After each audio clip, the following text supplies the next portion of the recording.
Good morning, जय श्री राम सभी दोस्तों को। प्यारे दोस्तों, कैसे हैं आप सब।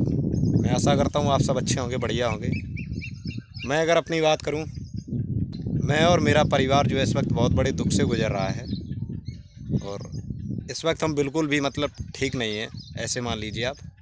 फिर जो भी है वो सब ठीक है, जो भी परमात्मा करता है वो सब ठीक करता है, यही सोच करके दिल को तसल्ली दे लेते हैं। दोस्तों, एक सप्ताह से ज़्यादा हो गया है तब से हमारा कोई वीडियो आपने नहीं देखा होगा। उसका एक कारण है कि हमारे परिवार में जो हमारे सबसे बड़े भैया थे उनका निधन हो गया है। तो आज के इस वीडियो में हम बात करेंगे कि कैसे उनका निधन हो गया और उनका क्या एक ओहदा था हमारी फैमिली में, उनका क्या रुतबा था, उन सब चीज़ों के बारे में बात करेंगे।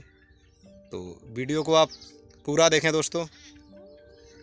और ऐसा मुझे लगता है कि अगर आप हमारा वीडियो देख लेते हैं, कुछ कमेंट करते हैं, तो मुझे थोड़ा तसल्ली मिलती है कि आपके साथ हमने दुख साझा किया, उस दुख को आपने समझा। आसपास के व्यवहारिक रिलेटिव लोग हैं जिनको अभी नहीं मालूम है, तो मैं बता दूं, भैया जी का नाम था श्री राम कुमार राजपूत। एक बार प्रधानी का कार्यकाल भी उन्होंने चलाया हमारी पंचायत में।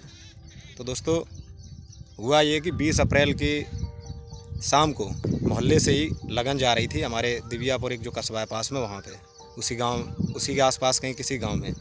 तो हमने कहा, उन्होंने मुझे बताया कि भैया भी जा रहे बड़े वाले। तो हमने कहा चलो ठीक है, आप चले जाना, भैया को मना कर देना कि उनकी तबीयत सही नहीं है और वो ना जाएं। तबीयत वैसे ठीक रहती थी, कोई फीवर वगैरह ऐसा कुछ नहीं था, लेकिन 2-3 साल से उनके साथ कुछ ऐसी समस्या थी। तो उसके चलते हमने सोचा कि वो ना जाएं, और हमने दिल से हार्दिक इच्छा थी कि वो ना जाएं उसमें, और लोग हैं परिवार के वो चले जाएंगे। तो वो वहाँ चले जाते हैं। हम लोग जैसे ही 8 बजे तक घर पे आते हैं, तो ऐसे करके जब बड़े भैया पहले ही पहुँच जाते हैं वहाँ पर, तो फिर हम लोगों का किसी का जाना ज़रूरी नहीं रह जाता है। परिवार में वो सबसे बड़े थे, वो पहुँच गए, तो हम लोगों ने कहा चलो अब हम लोग, कोई नहीं जाएगा वहाँ। तो हम लोग घर पे निश्चिंत रह जाते हैं। लेकिन इतना तो मालूम थोड़ा बहुत रहता है कि भैया गए हुए हैं, मतलब उनकी तबीयत सही नहीं रहती। तो अच्छा, मैं आपको एक बात बता देता हूँ कि उनके साथ ऐसा हुआ क्यों। तो मैं आपको बता दूँ दोस्तों, आज से लगभग 1 साल पहले, फरवरी 2023 में, शायद फरवरी का महीना था, उनको पहली बार हार्ट अटैक आया था। दिल का दौरा बोलते हैं जिसको, हार्ट अटैक आया था। और इतना हैवी हार्ट अटैक था कि कार्डियोलॉजी कानपुर में डॉक्टर्स ने बता दिया था कि हज़ारों लोगों में से कोई एक ही ऐसा आदमी होता है जो बच पाता है। और आप भाग्यशाली हो कि आप बचे हो, आप सुरक्षित हो। लेकिन अब आगे की ज़िंदगी जो आपकी परहेज पर रहेगी, परहेज आपको लगातार करना होगा, जैसा कुछ बताया उन्होंने, करते भी रहे परहेज वो। लेकिन इस 20 अप्रैल की रात में जब वहाँ लगन का सारा कार्यक्रम हो जाता है, वो थोड़ा अपने आप को असहज महसूस करते हैं। तो कुछ लोगों को मालूम होता है उनकी इस बीमारी के बारे में, और तो जो कुछ भी वो कहते हैं, पानी यानी कुछ मांगते हैं, बताया जाता है गर्म, तो गर्म पानी उनको दिया गया। तो थोड़ा बहुत फिर उनको रिलीफ मिलता है 10-5 मिनट के लिए। इसके बाद वो फिर से एक बार कहते हैं कि अब मुझे ज़्यादा दिक्कत हो रही है, मैं अस्पताल ले चलो। और जैसे ही वहाँ से गाड़ी लेके निकलते हैं, तो रास्ते में वो जो मोहल्ले के भैया, उनको बताया कि उन्होंने कहा है कि लगता है आज मैं बचूँगा नहीं।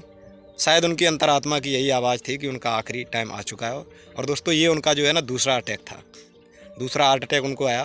तो रात में लगभग 3 बजे CSC दिव्यापुर से निकल के जब वो संयुक्त जिला अस्पताल वहाँ के लिए निकलते हैं, तो रास्ते में ही एम्बुलेंस में ही वो आखिरी सांस लेते हैं। और ऐसे करके वो हम लोगों से हमेशा के लिए दूर चले जाते हैं।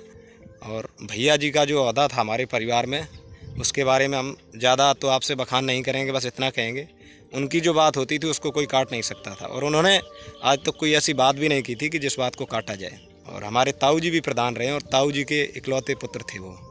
तो ताऊ जी की लगभग इस वक्त उम्र जो है 80-82 साल है। वो अभी थोड़ा उनको कम क्या, बिल्कुल दिखता ही नहीं है, चलने में भी दिक्कत है, पैरों में दिक्कत है। तो वो बहुत रोते हैं इस वक्त। वो ये कहते हैं कि हमने अपने परिवार में अपने छोटे भाई, यानी कि हमारे पिताजी की भी मौत हो चुकी है सन 1999 में। उसके बाद हमारी दादी माँ ख़त्म हुई सन 4-5 के आसपास। अभी 2022 में हमारी चाची भी एक्सपायर हुई। तो वो ये कहते हैं कि हमने 3-3 लोगों की मौत देखी। मैं कितना, मतलब एक तरीके से अपने को वो उल्टा सीधा बोलने लगते हैं। तो मैं उनको समझाता हूँ कि ऐसा कुछ नहीं है, जिसकी जितनी उम्र होती है वो उतने दिन तक ज़िंदा रहता है। वो बहुत रोते हैं। भैया जी उनके अकेले लड़के थे, और हम सब लोगों में कभी ये नहीं रहा परिवार में कि इधर उधर का कोई रिश्ता ऐसा कुछ। सभी लोग एक समान, सारे भाई हम लोग, चाचा ताऊ के मिला के 7 भाई लोग हैं, सभी को एक जैसा मानते हैं। बिल्कुल कभी किसी से ये रिश्ता नहीं रखा कि नहीं ये चाचा के ताऊ के ही। तो उनका एक अपना अलग ही रुतबा था परिवार में। अगर कहीं पंचायत में बैठे होते थे वो गांव मोहल्ले में, दूसरे गांव में, तो कभी भी गांव का आदमी हो या हम लोग घर के हो, कभी किसी को ये नहीं लगता था कि यहाँ कोई अन्याय हो पाएगा। और वही चीज़ें दोस्तों कहीं ना कहीं हम भी कोशिश करते हैं आपको वीडियो में दिखाएं। उन्हीं के संस्कार जो उनको आगे तक ले जाने की कोशिश हम लोग भी कर रहे हैं। हमारे परिवार में और भी जो लड़के हैं वो लोग भी कोशिश करते हैं कि उनके संस्कार को आगे तक ले जाया जाए। अपने पिताजी को सन 1999 में कैंसर की वजह से उनकी डेथ हुई थी, तो तब इतना मुझे समझ नहीं था, लेकिन बाद में जब चीज़ों को सोचा तो पिता के बिछड़ने का गम जो होता है, एक अनाथ बोला जाता है जो लड़के को, वही मैं हूँ ऐसा समझिए आप। लेकिन सभी लोग परिवार में एक से मिलजुल के रहते हैं, तो कभी अपने आप को मैंने ऐसा महसूस नहीं किया। उसके बाद दादी माँ गुजरी, उसके बाद मेरी माता जी के समान हमारी जो चाची दी थी उनका भी निधन हो गया कैंसर की वजह से सन 2022 में अक्टूबर के महीने में। तो बहुत से दुख झेले भैया। जो भाई के बिछड़ने का दुख होता है वो पहली बार मैंने महसूस किया ज़िंदगी में। इतना मुझे पिताजी का भी गम नहीं हुआ और शायद इतने माँ बाप का गम होता भी नहीं होगा, क्योंकि भाई जो होता है ना वो गाड़ी के पहिए के समान होता है। अगर एक ख़राब हो गया तो फिर गाड़ी चलने की नहीं है दोस्तों। तो पहली बार गम झेला है और इतने आंसू बहाए हम लोगों ने। दिल में कष्ट तो आज भी बहुत ज़्यादा है, और उन सब चीज़ों को अगर आंसुओं से बयां करें, आंसू बहाते रहेंगे तो फिर स्थितियां और बिगड़ती हैं। तो इसलिए दुख तो बहुत ज़्यादा है उनके बिछड़ने का, और हमेशा उनकी कमी खलती रहेगी। एक लड़का लड़की अभी शादी को है, तो सब लोग साथ में, ऐसी कोई दिक्कत नहीं। सब जो भी होगा आगे सब सुख दुख मिलके सब लोग बांटेंगे एक दूसरे के साथ। लेकिन भैया की कमी जो हुई है हमारे परिवार को, वो हमेशा हम लोगों को खलती रहेगी। और आज के इस वीडियो में दोस्तों यही चीज़ें आपको बतानी थी। जो अपना दुख था वो थोड़ा हमने साझा कर दिया आपके साथ में।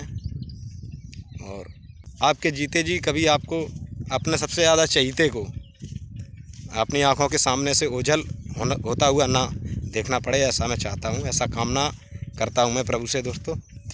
और आगे जो भी जैसा भी ब्लॉग वीडियो होगा वो हम आपको कोशिश करेंगे थोड़ा बेहतर ही दें। ठीक है दोस्तों, आज के वीडियो में इतना ही। नमस्कार, जय हिंद।